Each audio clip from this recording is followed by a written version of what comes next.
Impression mind blowing. তুমি আমার শিখিয়ে দেবে তো? আমাদের সারা জীবন কান্না করতে হবে এখন। কি করবো, সব জায়গায় কি ঘটনা ঘটলো মেয়ে এত বড় সিদ্ধান্ত? মেয়ে সিদ্ধান্ত নিয়ে ওরা বাধ্য করেছে। 3-4টে ছেলে আছে, ওরা বাধ্য করেছে, ওরে ব্ল্যাকমেল করতো।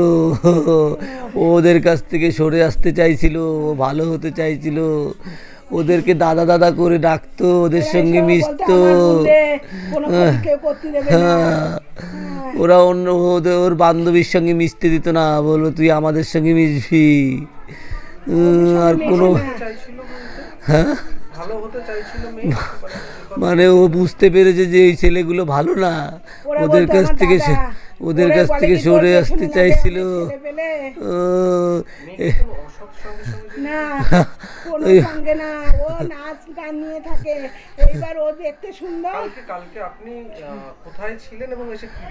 আমার ওখানে একটা মুদিখানার দোকান আছে, দোকানে ছিলাম আমি।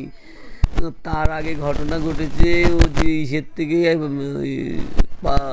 7 ভাই কালীতলার থেকে ঘুরে এসে তারপরে আবার সন্ধেবেলা একটু ঘুরতে বেরিয়েছিল গাড়ি নিয়ে, ওর বান্ধবীকে সঙ্গে নিয়ে।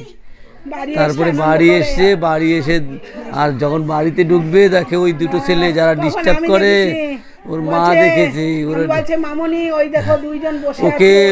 ওকে বাজে বাজে কথা বলেছে, বাজে কথা বলেছে, নোংরা কথা বলেছে। বাড়ি এসে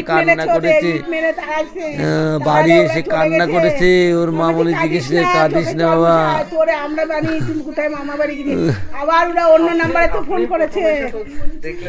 আমি এসে আমাকে লাস্ট ফোন করেছে 9:27 ফোন করে বলছে বাবা মামনি কোথায়? আমি বললাম কালী পুজোর বাড়ি গেছে, এই বলে কেটে দিল।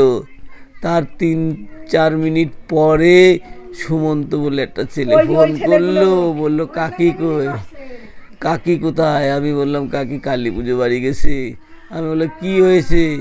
বলে শিগগিরই বাড়ি যাও, অদ্রিকা কিন্তু সুইসাইডের ব্যবস্থা করছে। তোরা কি করে জানলি এগুলো? তোরা কি করে চলে? হ্যাঁ আমাকে বলেছে। ওরা কি করে দেখলো, কি করে জানলো ওরা? আমার তো এটাই বক্তব্য।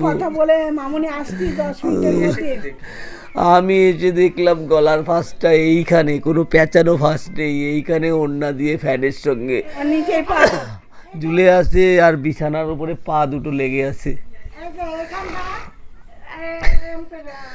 আমি দরজা খুলতে পারিনি। 11-এ পড়তো।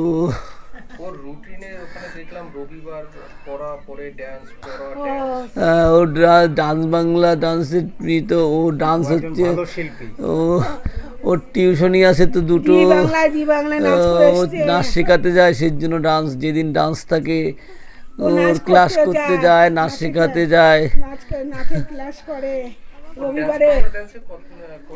16 সালে ছিল, 16 সালে ফাইনালের আগের রাউন্ডে এসে 63টা এপিসোডে ফাইনাল হয়েছে। ও 58 60 নাম্বারের এপিসোডে ও চলে এসছে।